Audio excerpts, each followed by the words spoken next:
దయాకర్ గారు చెప్పండి. కొంత అభినందిస్తూనే కొంత విమర్శలు కూడా చేశారు.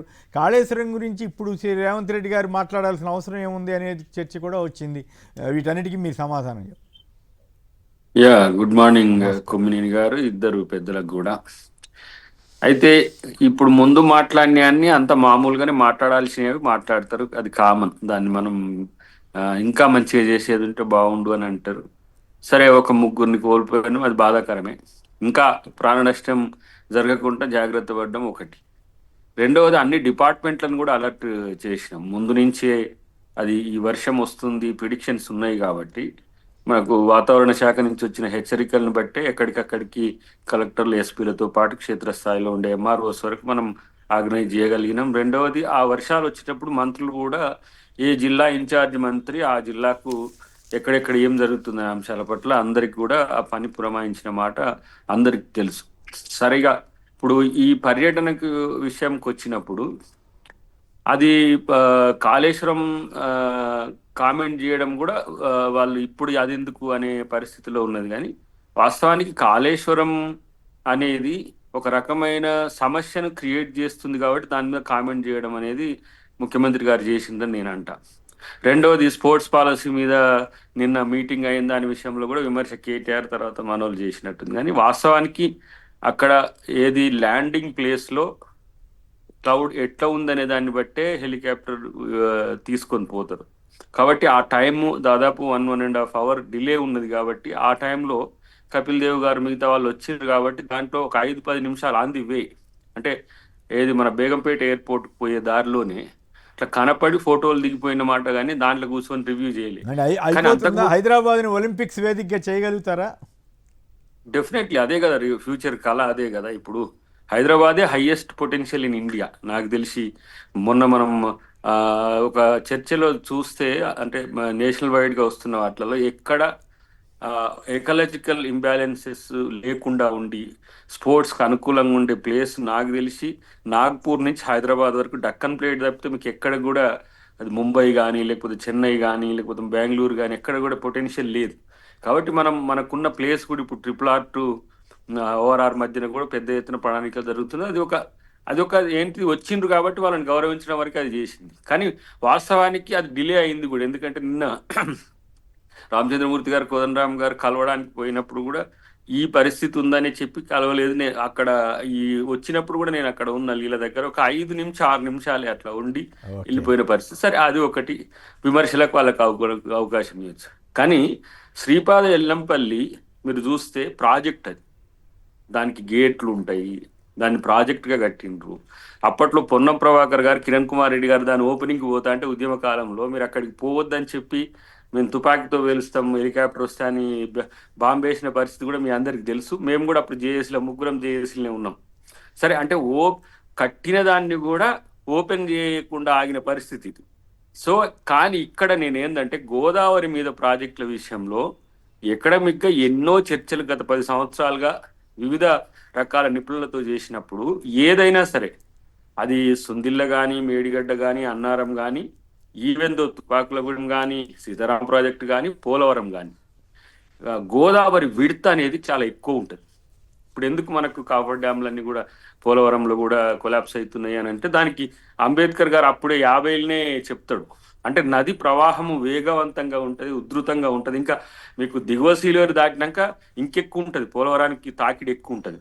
కానీ ఇప్పుడు క్లౌడ్ బరెస్ట్ల వల్ల ఏమవుతుంది, మొత్తం కూడా ఇట్లా వస్తున్న పరిస్థితుల్లో ఇది ఈ డిజైన్లోనే లోపం ఉందనే కామెంట్ చేయడాన్ని మళ్ళీ కాళేశ్వరం ఎందుకని మా సీతారాం నాయక్ గారు పాత వాసనలు తెచ్చుకొని ఆయన బీజేపీ అనేది మర్చిపోయిండు, మళ్ళీ బీఆర్ఎస్ మారిపోయిన పరిస్థితి ఉంది. కాబట్టి 1,00,000 కోట్ల రూపాయల పెట్టుబడి, అది ఎంత పెద్ద ఎత్తున దాని కాస్ట్ ఆఫ్ ప్రాజెక్ట్ అనేది ఒకసారి చూస్తే 1,00,000 కోట్లతో ఏం చేయొచ్చు ఒకసారి ఊహించుకోండి.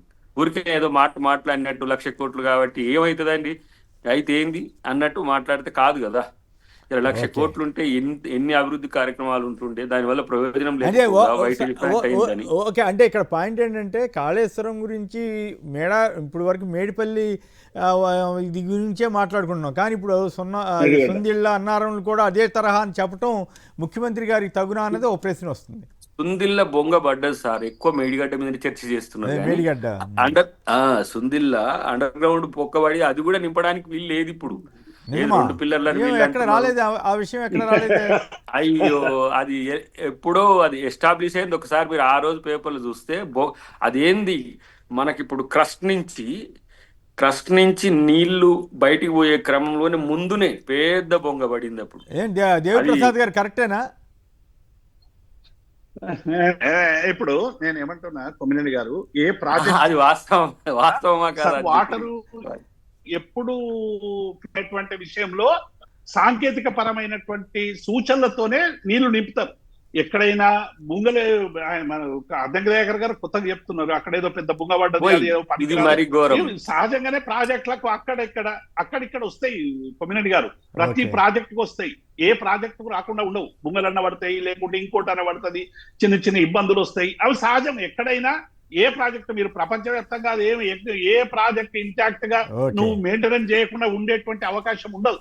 కానీ ఇక్కడ పర్పస్ సర్వ్ అయినటువంటి అట్లాంటి నేనేమంటే ఇప్పుడు నాగార్జున సాగర్ నేను ఇప్పుడు 1,00,000 కోట్లకు సంబంధించి దయాకర్ అంటున్నాడు, 1,00,000 కోట్లు ఖర్చు పెట్టి. ఇవాళ మల్లన సాగర్కి ఏమైనా అయిందా, కొండపోచమ్మకి ఏమైనా అయిందా, సుందిళ్ళకి ఏమైనా అయిందా, ఇంకొకటికి ఏమైనా అయిందా? దేనికి ఏమైంది? నిజంగానే మేడిగడ్డ దగ్గర ఉంటే దానికి సంబంధించినటువంటి చేయండి. మీరు విచారణ జరుపుతారా, ఇంకోటి జరుపుతారా పక్కకు. ఓకే. కానీ అనవసరంగా రోజు దీని మీద బురద జల్లే ప్రయత్నం ఒక్క నిమిషం, చేసి ఒక్క కమలం పక్కకు గులాబీ కలిసి పెట్టడం నమ్మేట్టుకుంటే అనేటువంటిది సరైంది కాదని మేము అంటున్నాం. అంతే. ఓకే. దయాకర్ గారిని కంప్లీట్ చేయండి, మళ్ళీ ఒక మాట్లాడండి. నిమిషం మీరు మాట్లాడదురు సిద్ధరామ్ నాయక్ గారు. అయితే ఇక్కడ ఏంటంటే మనము ఎల్లంపల్లి నుంచే మీరు తుమ్మిడిటి నుంచి కట్టుకొచ్చిన ఎల్లంపల్లిలో 2 లిఫ్ట్లు పోసుకొని మళ్ళీ ఈ ఎన్ రూట్ మొత్తం కూడా సేమ్. మీరు దాన్ని 10 టీఎంసీలను 50 టీఎంసీలు 2 టీఎంసీలను 10 టీఎంసీలు ఇటే దాన్ని విడితి పెంచింది, అది వేరు. కానీ ఇక్కడ ఈ 3 ఏవైతే మేడిగడ్డ, సుందిల్ల, అన్నారంకి సంబంధించి అవి వృధా అయిన పరిస్థితి. దాని నుంచి మనం ఎత్తిపోసుకునే పరిస్థితి కూడా లేదు. అంటే అట్లా కాదు, అదే వృధా అయితే మొత్తం వేస్ట్ అయిపోతుంది కదా. మీరు చెప్పేది కరెక్ట్ అయితే, కానీ మీరు దాన్ని ఈ ఏడాది కాలంలో మీరు దాన్ని రిపేర్ చేయడానికి ఏం చేశారు? ఇంతవరకు ఏం చేయలేదు కదా అనేది ప్రశ్న. సార్, రిపేర్ చేయడానికి ఎన్డిఎస్ఏ రిపోర్ట్ ఇచ్చిండ్రు, ఎన్డిఎస్ఏ రిపోర్ట్ ఇచ్చి పోతారు. కానీ ఓన్లీ మీకు మేడిగడ్డ అనేది కిందికి ఉంటది. ఇప్పుడు మీకు ఒరిజినల్ గోదావరి మీద ఎల్లంపల్లి ఉంటది. ఇప్పుడు వరద వస్తే ఎల్లంపల్లి నుంచి నీళ్ళు ఎత్తి పోసుకుంటాం. ఇప్పుడు మనోళ్ళు చూపిస్తున్నారు కదా, ఎల్లంపల్లి నుంచి వస్తుంటే చూసినావా, కాళేశ్వరం వేస్ట్ అన్నారు నీళ్ళు వస్తున్నాయి చూడు అని. ఎల్లంపల్లికి ఒరిజినల్ గోదావరి మీద కట్టింది కదా అది. వీళ్ళు ఏం చేసిండ్రు, ప్రాణహిత కలిసినాక గోదావరి కాంచి 3 బ్రిడ్జిలు కట్టి దాన్ని సైడ్ నుంచి కట్టుకొచ్చిండ్రు. ఆ బ్రిడ్జిల నుంచి మళ్ళీ నీళ్లు తీసుకొచ్చి ఎల్లంపల్లిలో పోసిండ్రు కింది నుంచి. కాబట్టి ఇప్పుడు సమస్య ఆ 3 బ్రిడ్జిలతోని కావట్లేదు. ఒకటి అన్నారం నుంచి తెచ్చుకోవచ్చు, సుందిల నుంచి తెచ్చుకోవచ్చు అని ఒక ప్రత్యామ్నాయ ఏర్పాట్ల గురించి ఎవరు ఇంజనీర్లు చెప్తున్నారు, తర్వాత మేధావులు చెప్తున్నారు. ఇదంతా ఒక ఎత్తు. కానీ ఆ డిజైన్ లోనే కింది నుంచి పైకెత్తి పోసుకోవడం అనేది బరువు ఎక్కువ అయిన తర్వాత అది సమస్య అయిందనేది ఇప్పుడు వారు అన్న దాంట్లో అంశం.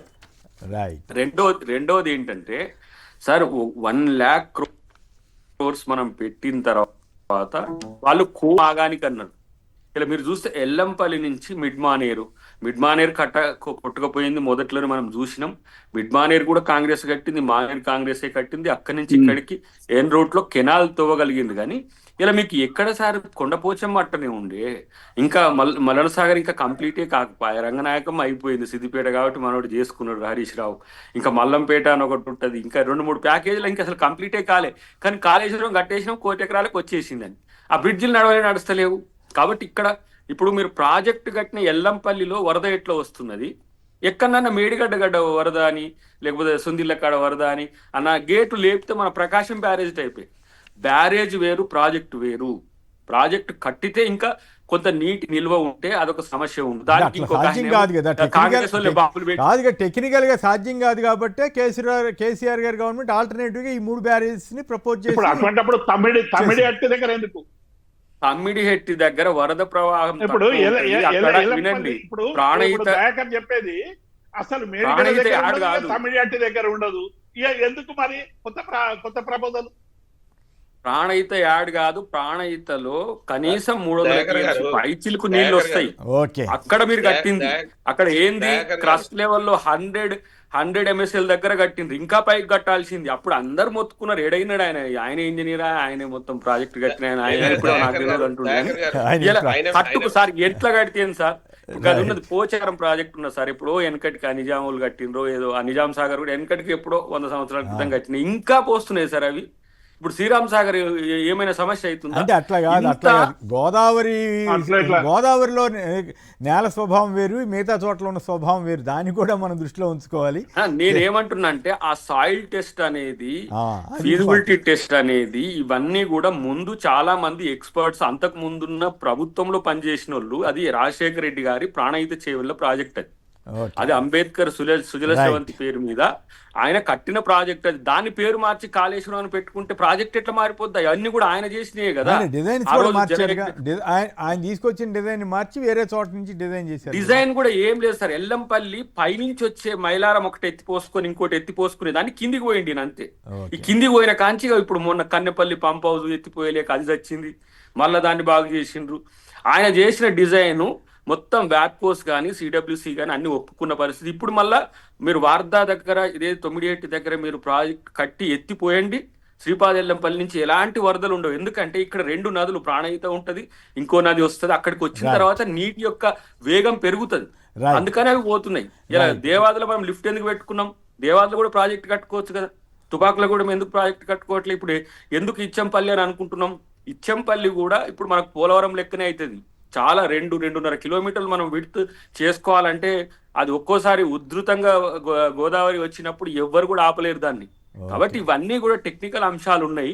ఊరికనే ప్రజల కోసం కాకుండా పైసల కోసం ప్రాజెక్టు కడితే కాళేశ్వరం అయితే పేరు మారిస్తే దేవుళ్ళ పేరు చెప్తే నిలబడతాయా సార్? దేవుళ్ళ పేరు చెప్పి మోసం చేయొచ్చా? ఇట్లాంటి పేర్లు చెప్పి ఆ పిల్లలకి 2 ఫోటోలు తగిలించి దయాకర్, ఆ 2 పిల్లలకు వాళ్ళ ఫోటోలు తగిలించి 5 సంవత్సరాలు కంప్లీట్ చేయండి, సంతోషంగా ఉంటది. సిబిఐకి ఏమంటారు కదా మరి, ఎట్లా పవన్ గారు హైదరాబాద్ నుంచి. పవన్ గారు నమస్కారం, మాట్లాడండి. తుమ్మడి హట్టి దగ్గర మీరు ప్రాజెక్ట్ కట్టి ఉంటే ఇది జరిగేదా? రైట్. ఆ ప్రాజెక్ట్ లేకుంటేనే మొత్తం డబ్బులు ఆడ తీసుకుంటేది. ఏది మీరు అన్న తుపాకులగూడెం దగ్గర ఆ ప్రాజెక్ట్ అటు ఇడిచిపెట్టి మధ్యన పెడితే దాని మీద మేము చర్య తీసుకోమంటున్నాం. నేను బీఆర్ఎస్ గా మాట్లాడుతున్నాను. పవన్ గారు హైదరాబాద్ నుంచి. రేపే కదా అసెంబ్లీ నడుస్తుంది కదా, ఎందుకు వెయిట్ చేయరాదు? పవన్ గారు సీతారాం మాట్లాడండి.